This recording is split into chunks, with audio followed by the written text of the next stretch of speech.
thing that really needs to be looked at that I am a little bit concerned about is my soil pH. You can see that right there. pH says 5.6. On this one, they said the optimal range is 5.8 to 7 on this fraudulent test, on this scam test. But don't believe that at all.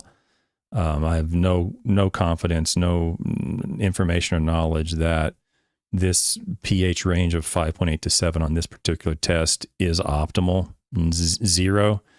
And I don't know where they come up with that value or that range. It's, as far as I know, it's never been published. I've never read it. We can barely even accurately and confidently interpret the pH range on normal tests. And that's one of the values that we have the most confidence in, and we have very little. We have a lot of confidence in terms of having, knowing what the range should be in agronomic crops.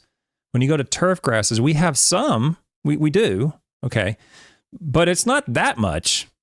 I mean, we know generally that centipede grass tends to grow better in acidic soils than alkaline soils and so forth. We know Bermuda grass grows pretty well at a wide range of pH ranges and so forth.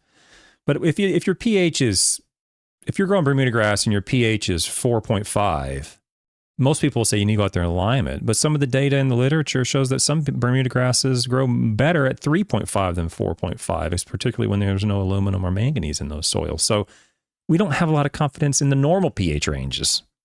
Okay, so we sure as heck don't have any confidence in this fraudulent test, this phony test, that they're just, it's more like Looney Tunes on Saturday morning ABC when I was a kid.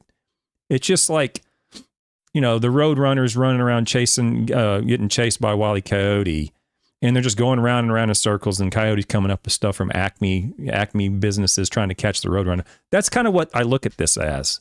It's sort of like Wile E. Coyote and the Roadrunner running around on Saturday morning cartoons. These tests. It's just a cartoon. It's just made up. That's all it is.